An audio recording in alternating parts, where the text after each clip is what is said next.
Hey, Kayak Cliff here. Today we're paddling down the mighty Brazos River in West Texas, just a little bit west of Fort Worth. Going to be paddling this Sea Eagle Explorer 380X. Can't wait to get out. It's a 10-mile paddle. I'm using a company called Rochelles. I'm going to interview the owner of Rochelles right after the intro. But basically you pull up onto their land and you park here and unload your kayaks like I did. And then you drive your car up to a 300-year oak tree up there, or 300-year-old pecan tree up the hill here. Leave it, get in your boat and go, and you can do 10, 20, 30, and 40-mile trips. When you get to the end of your trip, whatever mileage you're doing, your vehicle's waiting for you. That's awesome. So I can't wait to get out there. If you like kayak adventure videos, review videos, also biking, hiking, anything outdoors, make sure you like and subscribe to the Kayak Cliff channel. And I can't wait to take you out on the Brazos River.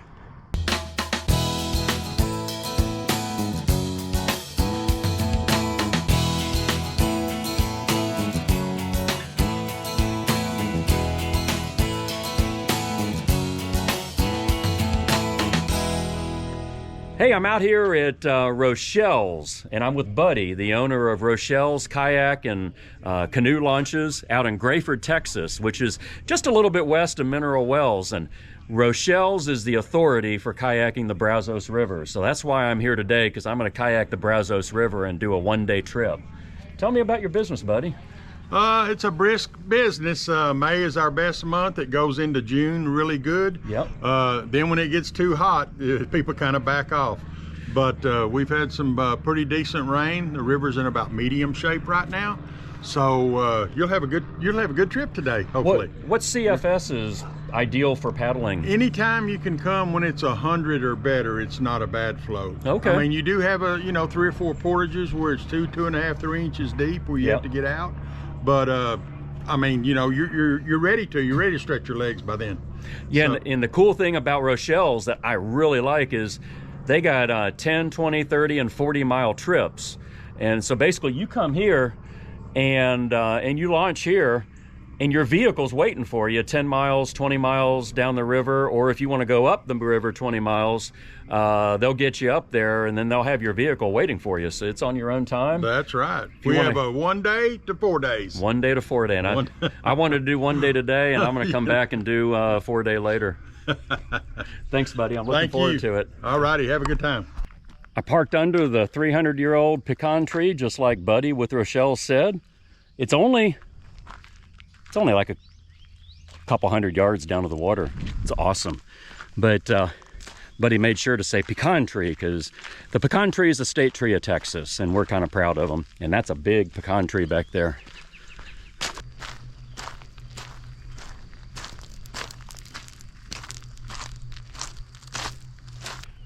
Now, from our launch point here in Grayford, Texas, and I'd mentioned before, it's just a little bit outside west of Mineral Wells. If you go upstream, you're 20 miles to the Lake Possum Kingdom Dam. And that's 20 miles to here if you want to do a 20-mile float. From here, you can go 20 miles that way. And Rochelle's has their own property staged along the route where they can park your vehicles, and that's super nice. We are in. Man, this kayak is stable. I'm actually sitting on the edge of it right now. Oh, nothing like getting clean feet before you get in the boat. Sometimes you don't have that luxury, but today I do.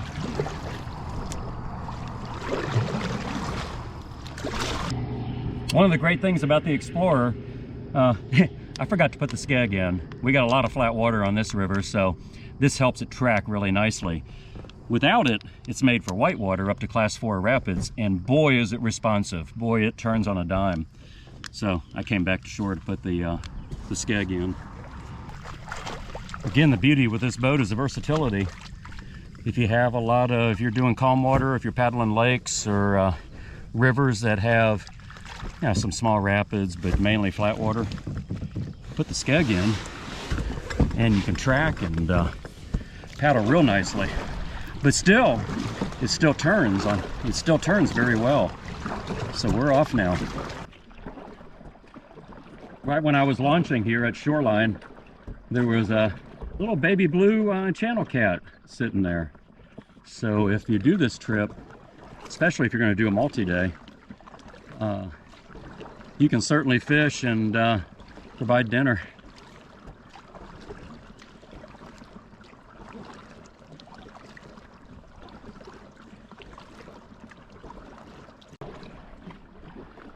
It's my first time paddling this Sea Eagle Explorer 380X, and I've been really excited to try it out. On initial inspection, I just threw in my my graphite 230 centimeter paddle. For these wider boats, this is a little too short of a paddle, so I'm glad I brought my Sea Eagle. A full 8-foot paddle. I think these are 250 centimeters, but it's the full 8-foot paddle, and that extra width will help eliminate a lot of paddle drip and make me a lot more efficient in my paddling. I'm gonna swap it out here and throw the 230 centimeter one down in the back. But again, you get these from Sea Eagle.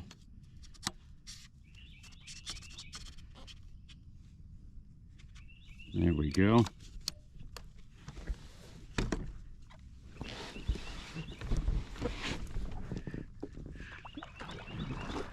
Oh, that makes a huge difference. Before, with the 230 centimeter paddle, I was hitting the sides, and with this, I can reach out there a lot further, and I'm not banging the sides. So, and I feel I'm going faster too, so a lot more efficient in my strokes. But I'll give you some insights on the Explorer as I'm going today. This is an adventure video. I want to highlight this awesome Texas paddle that's been on my bucket list, and I'll talk about the Explorer here and there for those of you that are interested. But I'll have a full review video coming out on the Explorer, you know, eventually.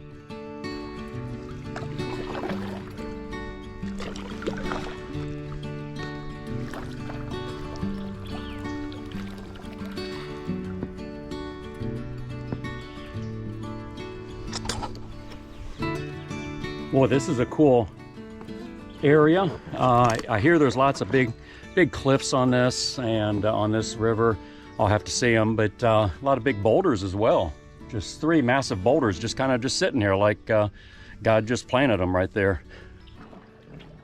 They said at Rochelle's, this 10-mile day paddle that we're doing, it's about, well, they said allow 6 hours. So I would imagine that's if you're stopping and exploring and you're a beginner paddler, things like that, it's probably going to take about 6 hours. So I started at about 10:45, 11 o'clock, and so, you know, that'll get us into the late afternoon hours. But I intend to stop and video quite a bit and have some lunch as well. So we might be at that 6-hour range. But you know, there's some very light rapids in certain areas. A couple places that I might have to get out and not portage it, but just kind of drag it. But for the most part, lots of not a lot of strong current. It's unless they're letting out a lot of water out of the Possum Kingdom Dam, you know, like 250 CFS or 200 CFS, you're not going to have a lot of current. There's a lot of flat water. So be prepared to paddle. But one thing that's cool about these big rivers with the shorelines, with trees on the shorelines, is there's always a place to get in and get out of the sun. It is May 6th, 2022, and this is our first hot day. I think it's supposed to get up to 90 today. So but even now, you know, air coming up off the water. The water's real cool because it's coming out of a, you know, 300-foot deep lake through that dam. The water's nice and cool, so if you get too hot, you can certainly take care of that.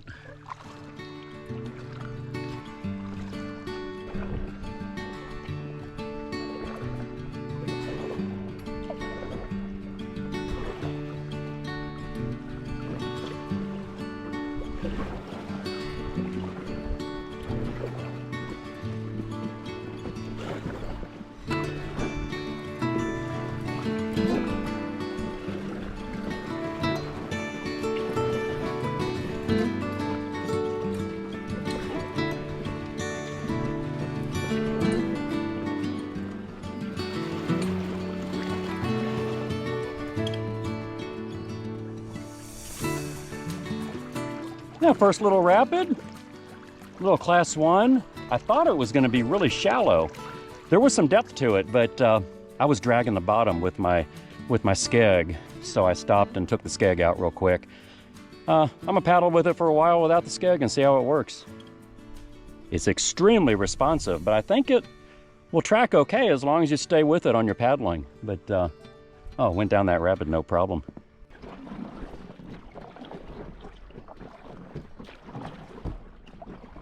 Okay, without the skeg, you really got to stay steady on your strokes.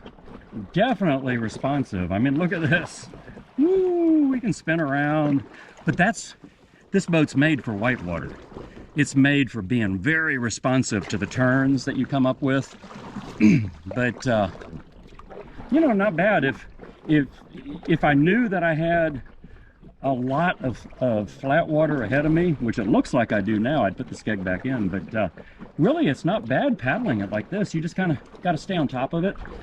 Make sure that you're doing steady strokes, and it's actually doing pretty fine. But of course, you know, you can see the bow going back and forth more than it does with the skeg in. But I'm just having fun kind of navigating the shoreline up in the shallow areas, getting in the shade, and you know, checking this place out.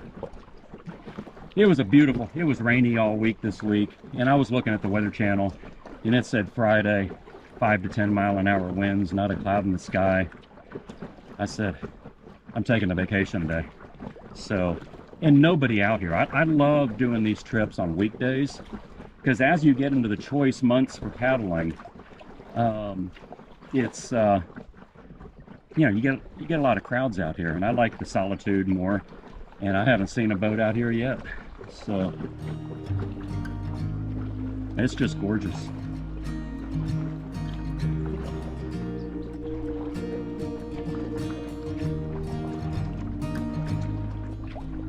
Love the big boulders along the side, intermittently spaced here. Just gives a little break up to the land and the topography.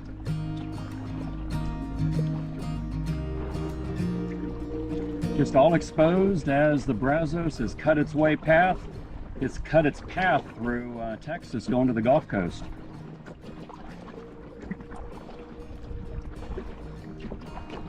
This trip, if you're in Dallas-Fort Worth, it's about an hour and 45 minutes west of Dallas. About an hour and 15 minutes west of Fort Worth. So not a bad day trip at all. And you know, with the weather we have here in Texas, of course the winters can get very cold, but then we're back warm again. So even on a nice winter day, temperatures in the 50s or 60s, this would be a great paddle. You typically want to get it in the springtime, in the wintertime. Sometimes during the summer you can do it, but if we're in a drought, you can't do it because Possum Kingdom Dam, the lake gets real low, so they don't let as much water out. But if it's, you know, a lot of times during the summer you can continue on with this trip, you know, as long as they're letting out enough water out of Possum Kingdom Dam, and that would be in times when there's no drought happening. So just keep that in mind.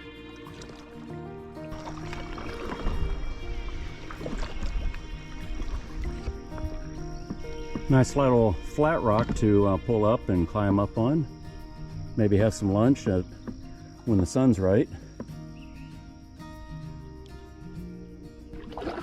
Okay, I'm 46 minutes into the 2 mile mark. So at that rate, yeah, I figure an hour for every 2 miles, 10 miles. So at that rate, at 45 minutes, I'm probably at 4.5 hours to complete it. But again, I'm not in a hurry. I mean, if it takes me 6 or 7 hours, who cares? I'm just out here to have fun. But I'm really digging the paddling this on this particular trip without the skeg. If I'm on a lake or something like that, I'm gonna put a skeg in it because I'm never gonna be hitting bottom, but I don't know when the whitewater is gonna be coming up. But the maneuverability, turning on a dime, has given me the ability to get really good video footage of different things that I might miss in a kayak that doesn't turn and turn around as easily when you're like, oh crud, I wish I could have gotten that. So I've kept the skeg off for most of these 2 miles. And good thing, because here comes a little rapid. Now, along the river, the thing that's cool about the Brazos is there's lots of sandbars, or in this case, we got a rock bar here, but lots of pebbles and flat area to actually camp. And that's the beauty of this river. There's, in Texas, only about 3% of land is public land, so there's not much public land, but you can camp along the river, and yeah, no problem at all, perfectly legal. You just don't want to venture into the different land out there that might be owned, or definitely is owned by private individuals. But anything is fair game along the river here, and these sandbars are ideal for, you could put a big party here. I mean, you could have 100 people camping on this sandbar here. So, here's coming around the rapid here. There's a perfect place to pull your kayaks up and beach them, and then pitch your pitch camp.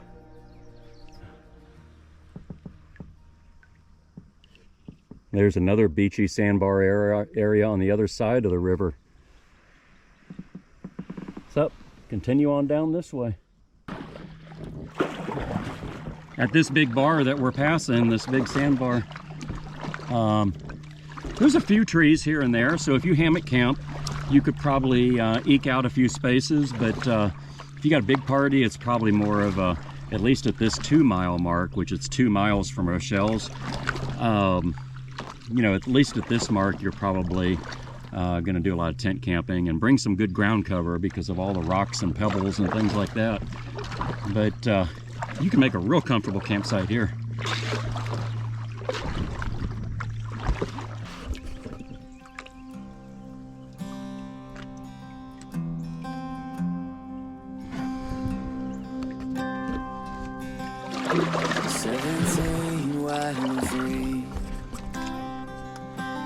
Ooh, a lot of wolf spiders here. There's a wolf spider right there, native to Texas. Harmless, but here's another biggie right here, just sitting in this rock. I don't know what this is. I think it's limestone. There's a lot of limestone in Texas, and this kind of looks like a lot like the limestone formations I encounter in Florida. I don't think it's real deep here, so definitely not anywhere that you would want to jump off of, but pretty nevertheless.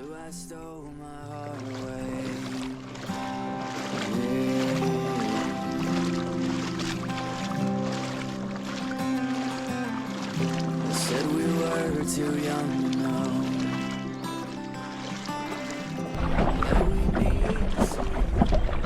Haven't seen a lot of wildlife yet, but boy, the shoreline is crystal clear. Not any trash. Now, that reminds me, my big thing is bring a garbage bag, bring a Home Depot bucket, bring something that you can put in your kayak, or just toss it in your kayak, like, throw it in your kayak when you see something. Try to pick up one garbage bag full of litter when you're out, and keep all of our shorelines clean, our waterways, our lakes, our rivers, our streams, our bays, our estuaries. Help keep them clean. My motto is pick and paddle. If you want some pick and paddle stickers, they're on my website. But pick and paddle, get out there, just keep it clean. Leave it cleaner than when you went out to it. And it's just a great thing to do when you're out in the outdoors. The thing with wind on these rivers is if you get into an area, it's calmed out for me now because I got to the left bank, which is real hilly, and the wind is blocked. And sometimes, typically on a river, if it's real steep on one side and real shallow on the other side, you know, just a very slight, flat, sloping area on the right, it's going to be deeper on the side that has very high banks, typically. And sometimes that can be a refuge from the wind, as it is right now. So, you know, use the topography in the land that you're paddling in to your advantage whenever possible to help block wind and things like that. I think this is one of those areas where I need to get out and walk. A little deeper off to the left side and the right side, but in all honesty, it's great to be able to just get out and stand up and stretch the legs a little bit.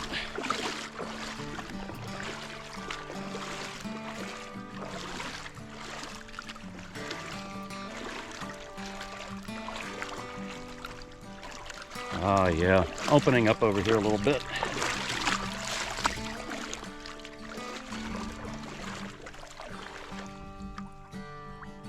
There we go.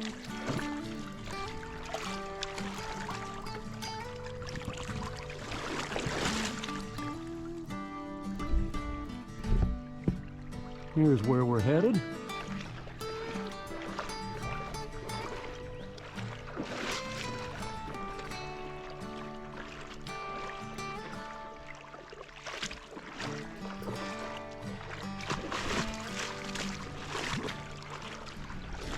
But there's some signs up there that say, the best way to get to know God is by going to church. The fastest way is to come on this property.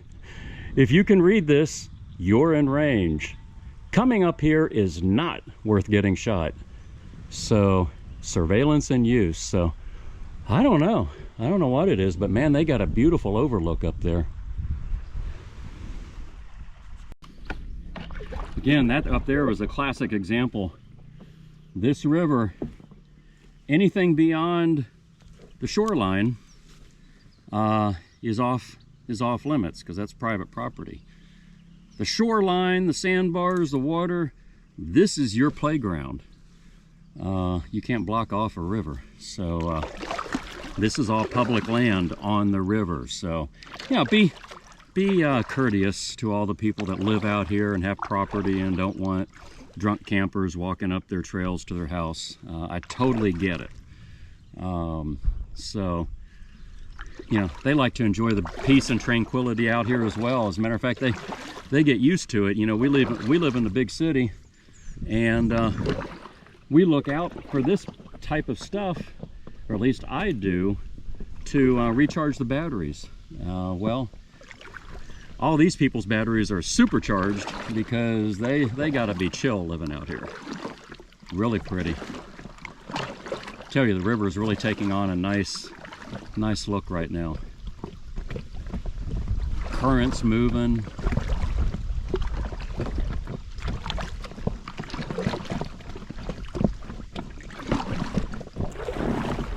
So for those of you not in Texas, or those of you that just moved here from California or New York or Michigan or Chicago, the Brazos River, it's one of the major rivers in Texas. You know, you got, and I might miss some rivers here, but kind of the main ones that come to mind here for me are the Trinity that go through Dallas-Fort Worth and exit into the Gulf around Houston. The Brazos starts out in West Texas. Maybe it goes beyond the border of Texas, I'm not sure. It must. But it goes through multiple reservoirs. You know, up west of us, before we got in, there was a huge reservoir, Possum Kingdom Lake. Beautiful lake. I'm gonna go out do an adventure on that soon. But then it goes down to, I think, Lake Granbury. It goes to Lake Whitney. It goes through Waco, Texas. Any of you all watch HGTV, you know Waco, Texas. And then after Waco, I think it hits some other reservoirs, but it ultimately spills out into the Gulf south of Houston at a place they call Brazoria.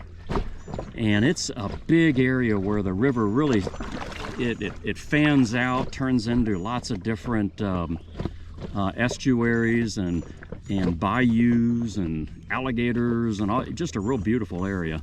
But that's where it enters the Gulf. And then you have the Colorado River, which goes through Austin, and that goes out into the Gulf. I'd have to say those are the three major rivers in Texas. And you know, there's lots of other minor rivers as well, but you know, like the Llano, the Frio, the Guadalupe, the Devil's River down in South Texas. A lot of cool rivers. And I'm making it my priority this year to get out and explore more of the Texas rivers. So definitely coming back to do a multiple day trip on this river. So stay tuned.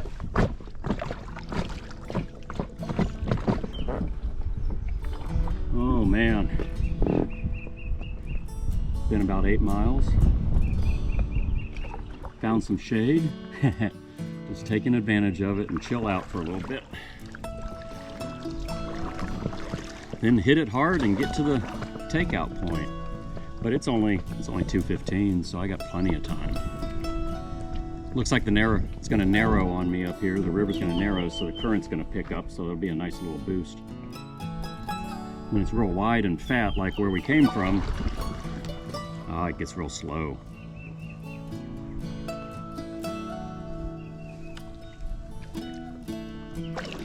But these little times of a little bit of shade are nice on a 90-degree Texas day. Which once summer kicks into full gear, 90 degrees is nothing. So we acclimate by then. Okay, off we go.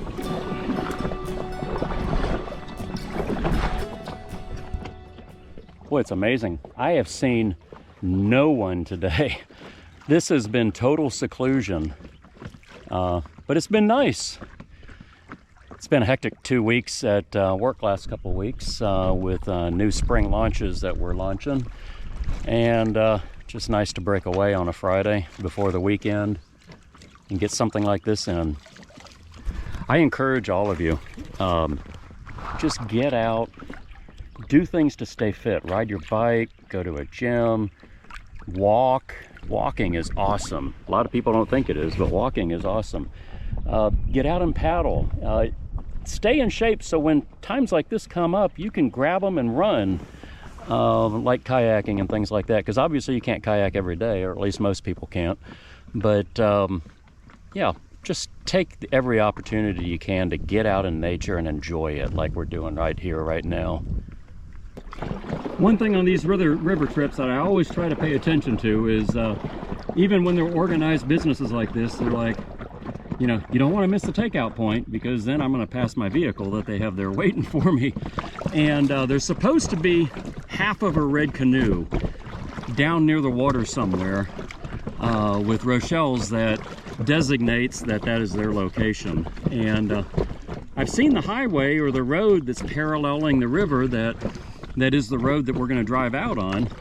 So I knew we're getting close, and my paddle logger app says I'm at about 10 3/4 miles.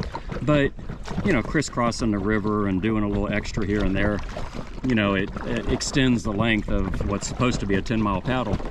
But I just called them and they said, no, you keep paddling until you start seeing driveways coming down to the water. And they're about the 8th driveway, and they have signs down there saying Rochelle's, and there's half of a red canoe, because, you know, when I started, he pointed at a red canoe where I started. He said, see that half a canoe? Well, the other half is at the takeout. So should be pretty clear. But I always get a little anal towards the end because I'm like, I don't want to overshoot where I'm supposed to take out and be stuck out here all night. Because there's no cell service, there's no nothing, or very minimum cell service. So, so anyway, I think I'm on the right track.